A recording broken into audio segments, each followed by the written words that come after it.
Welcome to the Investor Fuel Real Estate Investing Show, where I interview the nation's top real estate entrepreneurs, industry leaders, and other amazing entrepreneurs to help educate and inspire you to take your business and your life to the next level. My goal is to add tremendous value to you during every single episode of this show. If you get value, I'd love it if you subscribe on your favorite podcast player, subscribe on YouTube, and my very favorite, please share this with your community so we can impact even more entrepreneurs. Let's start today's show. Hey everybody, welcome back to the show. Today I'm here with the one and only Steve Rozenberg. You were on my podcast a long time ago. We've talked a couple times recently because I know you're going to be speaking at a couple of my events.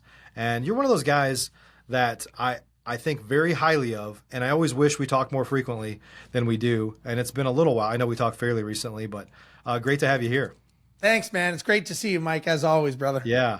And we're going to be talking, by the way, you're obviously Steve is, he's in Houston. I'm in Dallas. So if you're not from Texas, that's actually pretty far apart, but yeah. Just down the road, as they say in Texas, at least. So, but we're going to be talking about kind of mindset for success today and really kind of how to build a more profitable business with more recurring revenues and how you can become a better leader in your business today. So, Steve, before we jump into this, when I first had you on my Flip Nerd podcast, I should have looked up when that was, but it's a long time ago. You guys had just started building. I think you had just relatively started building your property management business, and then you built it up and sold it off and changed a whole bunch of stuff since then. Am I saying that right? Yeah. So we had we built it to over 1,000 single family properties. Yeah. We were in Houston, Fort Worth, Dallas, and we were starting the franchise model. We were going to franchise it not only in the United States, but in Australia as well. And 60% of our company was in Mexico with virtual assistants. We were growing. At one point, we were the fastest single family property management company in Texas. Best marketing in North America. We won a bunch of awards, and we were just kind of on that march. We were in seventh gear, man. We were humming. And then a venture capital firm came along, and they had 10,000 properties. They were very heavily funded. Long story short, we ended up selling to them. We exited. I became a VP for them with 10,000 properties. Started learning a little bit about venture capital and kind of how that realm works. The main way that we grew it was my background of being an international airline pilot. So I fly a Boeing 777 for United Airlines. And so we took the ideology and the mindset of how airlines run, and we basically, for lack of a better term, injected that into our company and made our company run like an airline. And that's how we were able to have so many virtual assistants running smooth, efficient. And we just kind of kept that concept of using it like an airline and always stayed top of the funnel, thinking about how to grow it globally, not just locally.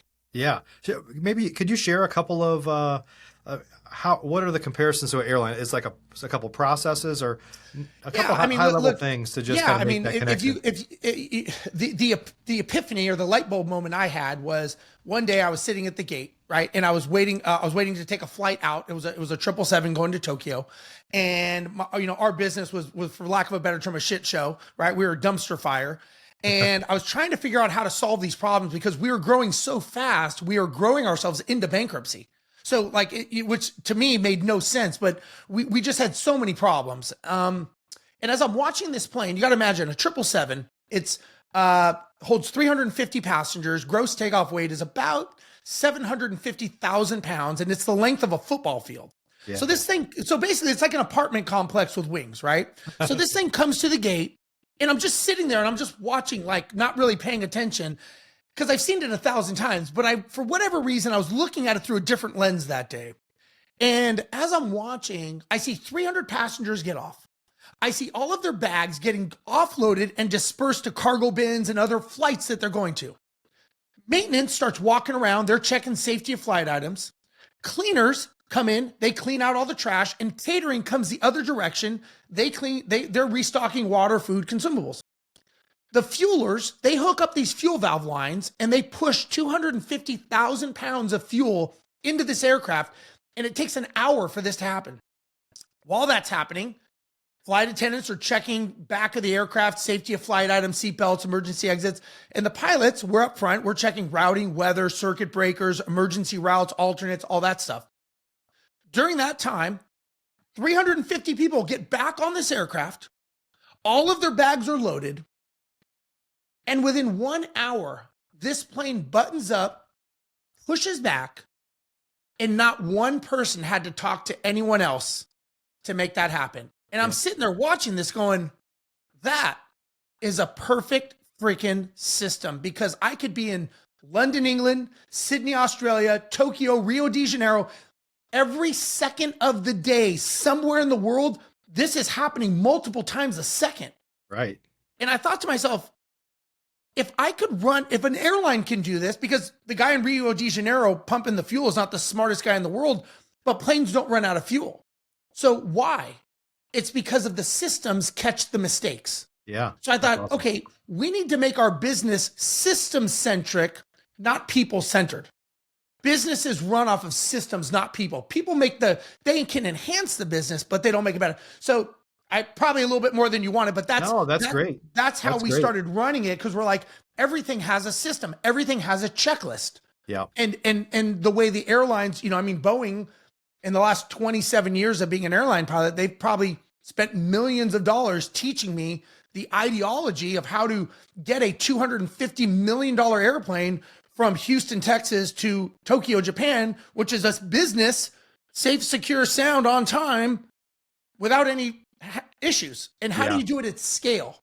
And so that was really the thing. It was like, how do we do this globally? Like, how do we operate in Australia? How do we operate in other countries with our business model? The answer is you can. We're normally the ones that are the limiting factor, the Peter principles, as we talked about earlier. Yeah. Yeah. We're going to talk about that again, I think. So you said something, we've got a number of things we're going to talk about today, but one of the things that you said a few minutes ago was that 2025 is a new year. No matter who you voted for, there's a new sheriff in town. There's new stuff going on. I think a lot of entrepreneurs generally are excited about where the possibilities of, there appears to be a better business environment going on, or it will be for entrepreneurs. And I know there's a lot of focus on hopefully decreasing inflation, maybe getting interest rates down, all those things that should benefit us as entrepreneurs and small businesses. But one of the things that you said is like, hey, it's a new year, but is it a new you, right? Have you changed? And I think that's when I brought up the Peter principle. There's a lot of people that have maxed out on their ability to move their business forward because they're still the same person they were in the past. So maybe share your thoughts on it, because you brought it up. So maybe share your thoughts on that. As you know, I'm fortunate enough that I'm asked to speak on many stages at events and masterminds. And I ask people like, who is just like is excited about 2025. It's a new year. It's a new environment. It's a new presidency, new politics, new economic era, we hope. And everyone's like, yeah, I'm excited. I'm like, so what have you done to change? Like, what have you done to change? And everyone's kind of quiet. I'm like, so if you've had 5 years of pain, right? Whether it's mental pain, physical pain, whatever pain, if you don't change, you're going to have another 5 years of pain. Like, your input equals your output. The actions that you've taken over the last 2, 3, 4 years, 5 years are going to be the results of what happened over the next 2, 3, 4 years. And what I've learned is, there's a tactic. Tactics are things that change with time. So let's say, for example, if I said, hey, Mike, let's go skiing in Minnesota. Well, the first question is it summertime or is it wintertime? Because we would use snow skis in the winter, but we would use water skis in the summer. It's a different tactic. Yep. And so I ask people, is it possible that you are still running your real estate business with a tactic that doesn't work anymore? Yeah. With the COVID tactic, and you're expecting a different result, but you are doing the same thing. And I was telling you, we're at one of my friends who, we all know his mastermind. I was talking to a guy and he said to me, we were talking at lunch and we were, having conversations. He goes, man, he goes, I have to say, he said, listening to you talk, he goes, I've been working on my business for the last couple of years. He goes, I don't think I've been working on myself as diligently as my business has been growing. Yeah. I'm like, well, that's the law of the lid. Like you hit a glass ceiling. And the challenge, Mike, is we go to school as employees, right? That's what we're taught in school. Be an employee, get a good job, get in debt. That's what we're taught. All of us entrepreneurs, what we're doing is not natural. What we're doing is completely off the grid. But the thing is many of us play by the rules of being an employee still. Perfect example. I ask people when I'm speaking at events, do you want to make an extra 29% more per year? Everyone's like, yeah. I'm like, work weekends and holidays. Whoa, I don't want to do that. Well, you're missing out on 104 days of productivity because you are playing the employee mentality of saying, well, I deserve weekends off. Weekends are made for employees, not for business owners. I'm not saying you have to do it, but that's where leverage comes in, and you have team members, you systemize it, you automate it, you outsource it, but it still has to keep running. Your business should be running 24/7. And so a lot of times we're like, oh, I deserve the weekends. No. That's where it changes when you're a business owner. You don't get to play by the same rules. Many of us are employees faking like we're running a business. And at some point, it finds out who the frauds are, And I'm sure you and I have been doing this a long time. We see it. Yeah, we talked a little bit up front about the Kiyosaki cash flow quadrant, which the lower left is you move from employee to self-employed. Some number of people move to the business owner box where they have employees and they have teams and they have systems and processes and things like that. And a lot of people that are self-employed have processes and systems and maybe a few employees, but the business is still dependent upon them. Like if they go on vacation or they get sick or whatever, the business is punched in the gut, right? And so there's a lot of entrepreneurs, I think, that kind of get stuck in that lower left quadrant, the self-employed box. So they can put CEO or president or owner on their business card, but the truth is the business owns them. And unfortunately, some people get stuck there because either their mindset's not big enough, they've petered out, or they're just playing too small and not thinking big enough, I guess. Yeah, listen, I think, and I don't want to speak for you, but I'm sure if we go back and ask ourselves, what would we have done differently? Like, as you and I have come up same time frame. The only thing that I could think of when people are like, hey, Steve, if you go to your younger self, what would you say? I'm like, I would have failed faster and bigger. I would have had bigger failures because I would have learned from those and I would be further along in my life. I don't think anyone ever says, hey, man, I really have excelled from where I ever thought I was going to be. Most people are like, yeah, I wish I was further along in life. So for me, and we all know that comes from failing. It doesn't come from winning. Winning, we don't learn anything from the wins. We all remember our losses. I still remember bad deals I bought and accepted emotionally. Yeah. And the only thing I would say is I would have lost bigger. Like I would have swung for the fences early on, but it was that imposter syndrome. And when you think of the word imposter syndrome, the imposter syndrome is because I was an employee mentality. My identity is that I was an employee thinking like I was a business owner. I didn't have the identity of a business owner. I didn't walk like it. I didn't talk like it. I didn't act like it. I wasn't around them. So I had imposter syndrome. So when people talk about imposter syndrome, they're like, oh, just push through. It's like, really ask yourself, why do you have that? It's because your belief pattern is that you do not believe that your identity is a business owner. So it's a reset that we have to have. And listen, I had to do that when I got furloughed during 9/11. My belief is that I was a pilot. I was like, that's like people having those lives of all this money, like, that's not for me. That's not what I do because I am a pilot. And I had to change my identity to say, why not? Like, why can't I have that life like everyone else has? I see these real estate investors with all this money living this life. Like, why can't I? And the only way I could change that is I had to break that identity. I had to go, you know what? Enough is enough. I'm stepping in. And I tell people all the time, like, whether it's at an event or whatever they do, when you leave, you are killing off one of your identities. You're either killing off your future self of who you want to be, or you are killing off the future of who you don't want to be. Your choice. But when you walk out, you're not taking both of them with you. You're killing off one. You decide when you walk out this room. And it's the identity that we have to change. So sorry, I went on a tirade. I'll stop. No, that's good. I thought that's good stuff. I think a lot of people struggle with, I guess, this the beliefs as well on the sales side, right? Like sometimes people they feel like they have to convince everybody to buy their thing. They're like, you gotta quote kind of close somebody, and you appreciate, you're in yourself, the approach of how you convince somebody to buy. Let's talk about kind of the techniques that people use or the beliefs they have that are limiting them on the sales side. Dude, I could talk all day on this. I love sales. I love the psychology of why people buy.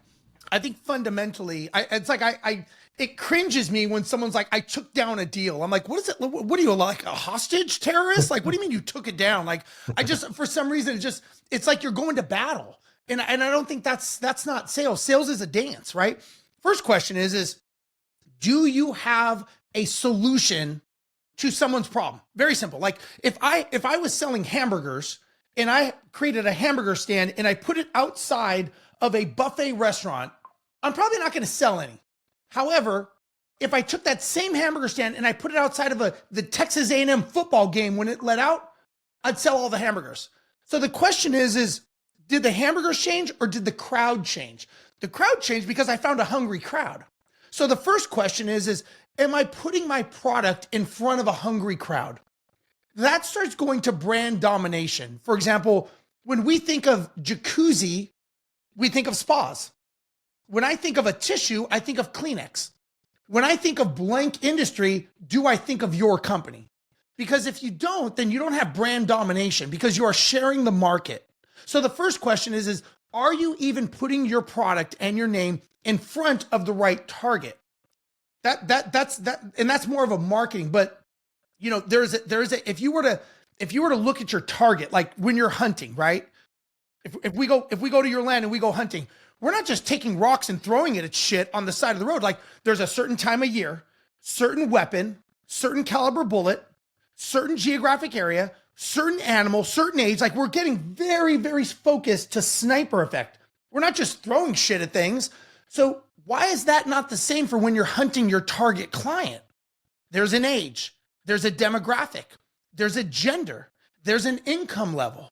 And most importantly, there's the physiographics, meaning what problem did you solve for them? Because once you know what problem you're solving and you go, let's say I was a contractor and they're like, well, you know, if I found my target client, I would ask my target client, just curious, what are the top 3 reasons you used me? Well, you showed up on time, you were transparent with your contract, and you did what you said you're going to do. Well, if Mike Hambright is my target client, what are the odds there's other Mikes out there that have the same exact problem? That bait caught Mike. Why wouldn't I do that again? So the first question is are you even fishing in the right pond to catch the Mikes, or are you catching someone that you don't even know, right? Because as we know, there's costs associated with that. Now, once you know the problem, are you solving their problem with a solution-based? Because if you can solve a problem, you're solving it on value. You don't put a price on value. Nobody buys on price. They buy on solving their problem. It's kind of like when I buy a shovel. I'm not buying a shovel. I'm buying a hole in the ground so I could plant a tree so I can have shade. I'm buying shade. Right. But people are so focused on the shovel. It's like, no, focus on the future pacing of where that's going. So the challenge is many salespeople, they sell on data. People don't buy on data. We buy on emotions. Look, you were talking about buying this cool mower, right? I'm sure you paid a shitload of money for it, right? In the last 12 months, we have all probably bought something that was overpriced and we bought it anyways. The next 12 months, we will probably buy something that's overpriced, right? Both times. Why? It doesn't make logical sense. It's because it's an emotional pull. But most people that sell, they sell on numbers and data, and nobody buys on that. And that's the problem. Yeah. Well, and some do. Some are always going to go with the cheapest thing, right? But if you're a business owner, like price is a race to the bottom. So that shouldn't probably be your customer. And I think that's the unfortunate thing. A lot of entrepreneurs they'll take any business they can get at any time. And, I actually just had another show here recently talking about something totally different, but this guy does land deals. And he was like, I just realized like the bigger the land deals, the work is no harder. And I make like 8 to 10 times more. So he just started going after bigger land deals because he's like, I'm going to have some drama, but there's room in there to pay for things that pop up, or the other deals you're trying to force them to work and you come out the other end and there's nothing left. And so same type of thing as a lot of business owners, you want to be able to differentiate yourself probably based on service or something else. You want to be able to pay for your brand and afford a team and all those things. And if you have to be so scrappy that you can't afford a team and you have to do all the work, then you're right back in that self-employed box and you're fighting over scraps because all you're focused on is price, and nobody's going to win there. Well, and here's the yeah, because you become a commodity, and Right. so you're no one wins for being the cheapest, right? You win by being the most expensive or in the highest price value. But if you look at a business, right, everyone's business stands on three legs. It's monetization, systemization, and duplication. So monetization is marketing and sales. It's making money in your business. Monetization is like oxygen for us, is what money is for a business. Systemization is what I told you about the airlines, making your business run without you. And the third phase is duplication, meaning duplicating yourself, duplicating your team, duplicating your systems, duplicating your cities that you're operating in. So I ask people, which one do you think is more important? Like, which one can you do without? The answer is you're not going to see a two-legged stool stand. So you need all three. But which one do you focus on first? I think for any business, if they're doing it's really under 50 million in revenue, but let's just say 10 million in revenue a year, they need more money. Like, money will solve short-term problems, right? You add a zero to your yearly revenue, you've probably solved some problems because it's giving you some breathing room to hire staff, to hire technology, to systemize and automate, because you can have the best systems in the world. You can have the best properties in the world. But if you're not making money, does it matter? No, because it's a race to the bottom. So if you ask me, like, what's the most important, you have to learn how to monetize your business. And that's one thing I ask people, like, who's good in sales? And they're like, oh yeah, I'm not good in sales. I'm like, no, you are good. You convinced yourself that you suck at sales. So you actually sold yourself on the fact that you're no good. So congratulations. You're just selling yourself on the wrong thing. Yeah. And so, my point is we don't focus on what's immediate. The dumpster fire in front of us is lack of monetization, lack of revenue coming in, recurring revenue, reoccurring revenue, all the ancillary fees that we can make from different things. We're just so focused on building this great system, great product, but we don't even know if the market wants it, and we're not even focused on selling it. And I could go on and on about scripts and all that, but let's talk about reoccurring revenue a little bit, because so if you're flipping houses or you're selling real estate, that's a little bit tougher because you're probably I have bought multiple houses from people over the years, but that's rare. But a lot of other service businesses, it blows my mind how much, and I'm a different consumer now than I was in the past. I used to go in and say, show me the cheapest stuff. Quite frankly, now when I search, I usually am like, show me what's most expensive, because I just value my time and I appreciate higher quality work or whatever it is. But I can't tell you how many, I throw too much money around at things, people, things, services, whatever. And, but I can't tell you the last time that somebody that I've spent sometimes a lot of money with has reached back out to me and said, do you want fries with that?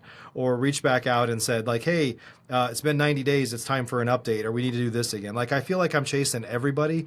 And I'm very confident that most businesses, I say this all the time, if they just did a better job at follow-up and they focused on following up with even customers they have that might spend more money with them, they could double, triple, 4X their business like that. But almost no businesses do it. It's crazy. Dude, I'll tell you this. Like, so if I talk about referral programs, right? If you can target, I teach people how to grade their clients A through D, right?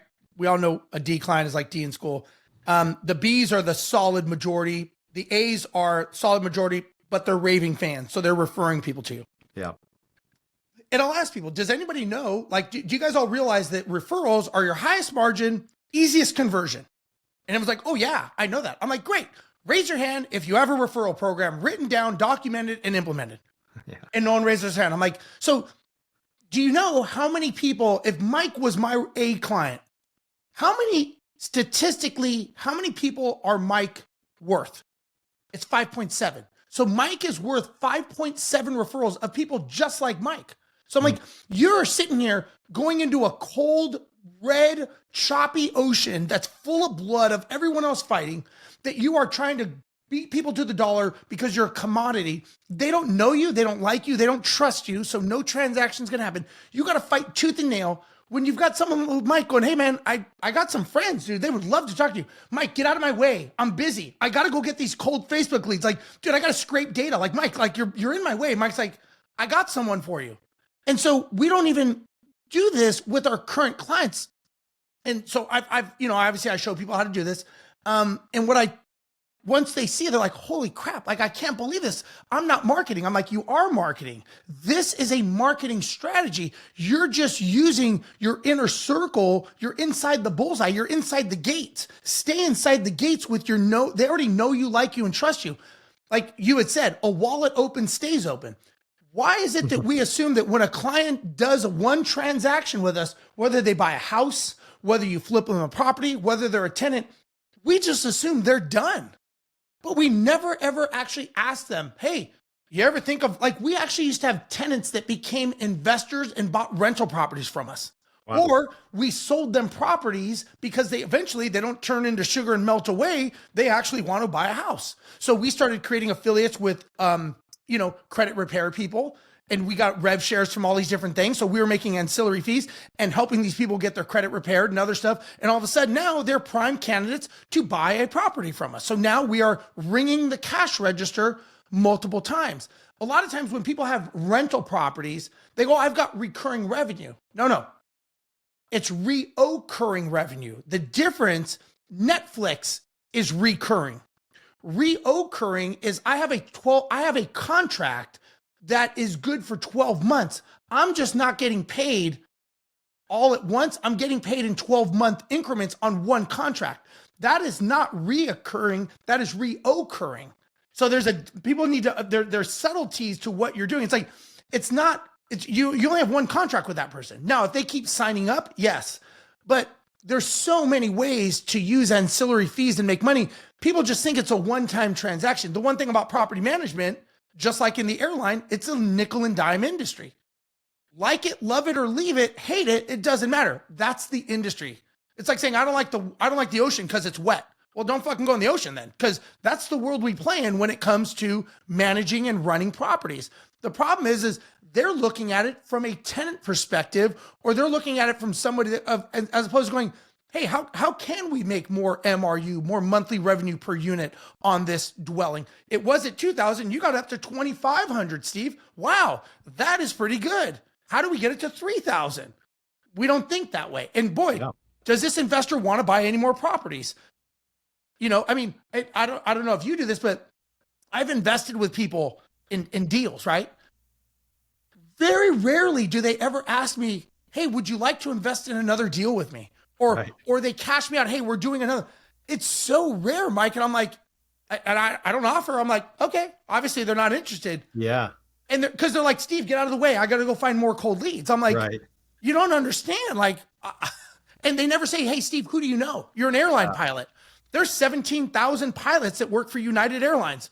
Chances are there's a few of us that would be willing to put money into deals. Yeah, absolutely. No one ever asks me. I'm like, well, if you never ask, you're never going to get. Yeah.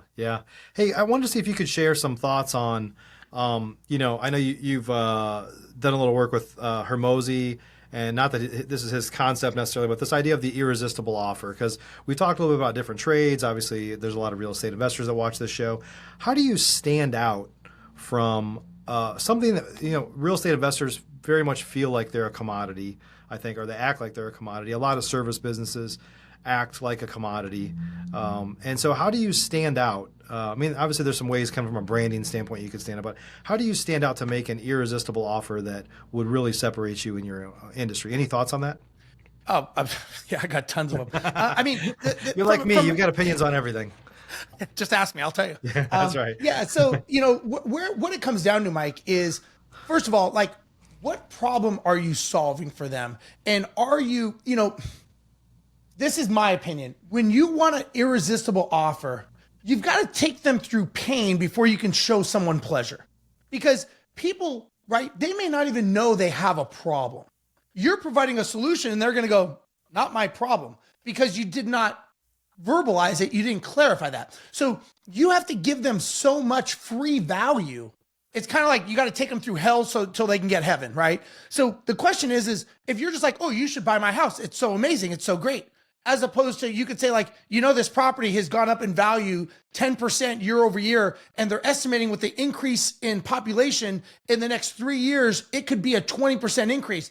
What that means to you is the property would have been worth this, then it was worth this, now it's worth this, and in 3 years from now, it could be worth this. So you could be losing out potentially on $400,000 by waiting. So it's people operate out of fear of loss, not for opportunity of gain. If I said, Mike, you should stop smoking. Yeah, I know. Mike, you should stop smoking. Yeah, I know. If all of a sudden you're like, dude, I got lung cancer. I need to stop smoking. Yeah. And you have 30 days to live. So until it becomes your should becomes a must. And so the question is what do we normally sell on? We sell on data. People don't buy on data. So I've got an acronym, when I'm negotiating. And one of the terms in the acronym, obviously it's establishing rapport. Establish rapport at a subconscious level. We do business with who we like. If I don't like you, I am not going to do business with you. Next thing I do is I've got to come up with an upfront agreement. Hey, do we both agree we're not going to waste each other's time? Right? I don't want to waste your time, Mike. Listen, you're a busy guy. I you know what? And you're going to say, yeah. And I'm going to say, look, out of respect for me, is it okay if we don't waste my time either? Because, this is what I do for a living. I want to make sure that we're fit. Yeah. But if we do both agree, we're going to make the next steps to move forward. Since we just said we're not going to waste each other's time. What'd I say? We're going to sign an agreement. Now, Mike, tell me again what's going on. Give me an understanding. And I'm just asking question after question. See, when you, and Hormozy says this a lot, be smoke when you're closing, meaning never make a statement. Because if you make a statement, they can hang on to that and they can have, no, that's not true, Steve. But if I ask a question, there's nothing to hang on to. So it's like smoke. You can't hang on to it. So there's a whole conversation here. The challenge, here's the basic challenge from a fundamental level. If you look at a professional golfer like Tiger Woods, what is one thing he probably does every single day? He probably practices. Michael Jordan, he would practice 8 hours a day for a 2-hour game. Any professional football team, what do they do Monday through Saturday? Practice. I talk to professional salespeople. They make their money off of closing deals. I go, how often do you practice? They're like, I don't practice, Steve. I'm good. Really? So you're telling me that like all the professional athletes that make their money off of their success and they practice nonstop, but you miraculously don't need to. And you're wondering why your paycheck is not the same as Tiger Woods. Interesting. But you call yourself a professional. So it's I know I'm kind of going off screen here for what you were asked. The challenge is it's not one thing. It's not a silver bullet. It's hundreds of BBs that need to throw at someone to make sure you're really solving your problem. Because I believe, we talked about this earlier. If you, like I tell people, if you ethically and morally believe that you are helping someone, and without a doubt, you're like, man, this person needs what I have. Why would you ever take no for an answer? Right? The average time someone says no in a transaction is 8.1 times. My question is how many times do you ask for the close in your sales step process? Because if you're not at least asking on average 8.1, you're probably missing out on a lot of money. 80% of all closes happen between the 5th and 12th contact. So I tell people, I'm like, how many steps in your process? They're like, 3. I'm like, congratulations. You are fucking pissing out money out the back because you are losing. You're not even in the game till you get to 5. And they're like, well, it's up here. I'm like, no, that doesn't, because it's not systemized. You can't duplicate. If you go to Cancun and get hit by a chicken bus tomorrow, your business stops. It's got to be systemized. It's got to be on target, on paper, documented, and systemized. And it's got to be practiced over. It's got to, I tell people, your birth date, your last name, the city you were born in. You can repeat those like that. You don't have to think about it because it's in your subconscious. That is how good you have to be at knowing your scripts and your objection handlers. It's got to be something where you don't even think about it. Oh, I need to think about it. Hey, and then you go into your objection handling. But that's the professional that practices. And that's the difference between a professional salesperson that's solving a problem and someone who's just trying to make money and make a paycheck. Yeah, that's good stuff. Steve, I know we could talk all day, but we unfortunately don't have time to do that. Yeah. So, hey, I appreciate you sharing some insights with us today. I think we both have a passion for helping small businesses, and I appreciate you sharing your insights with us. My pleasure, man. Listen, hopefully someone gets something out of this and they can take it away and do something, on their own. Well, sometimes if it takes eight follow-ups, maybe this is the first one. We're kind of breaking the ice here, and they can come learn more about you. If they wanted to learn more about what you've got going on, Steve, where do they go? Yeah, they can go to my website, steverozenberg.com. So it's ROZENBERG.com. And also, they can find me on any social media channel. Instagram is Rozenberg Steve, Facebook, all the standard ones. If you Google me, you'll find me. It's pretty simple, but any way I can help. A lot of times sometimes they just need a perspective of, hey, I'm doing this. What do you think? Is this a good idea or a bad idea? And I will tell you, one thing, I can be nice or honest, and normally it's honest. So yeah, there you go. Awesome. Good stuff. Well, thanks again, Steve. Thank you. Yeah. And guys, if you're listening to this today, guys and gals, I say guys universally, right? If you have a small business, it can be an amazing vehicle for the freedom you want in your life. But the reality is you have to be a different person to kind of run it than you have in the past. And you have to find ways to continuously grow as a leader and thinking bigger and things like that. So hope you guys got some good value from today. Go check out Steve and learn more. He's a mover and a shaker, and he's got all sorts of stuff going on. Great content online. So make sure you follow him. We'll see you all in the next show. Have a good day. Thanks for joining us for today's show. You can learn more about the amazing benefits of the Investor Fuel Mastermind community, including surrounding yourself with hundreds of other rock stars, 100% financing on your deals, and members-only discounts from vendors you're likely already using that, as a member of Investor Fuel, will save you more than the cost of your membership. Visit investorfuel.com to learn more. You can also check out the show's notes for access to free resources, how to get access to world-class lead generation, and even how to work with me directly one-on-one. Don't forget to subscribe so you never miss another episode. See you on the next show.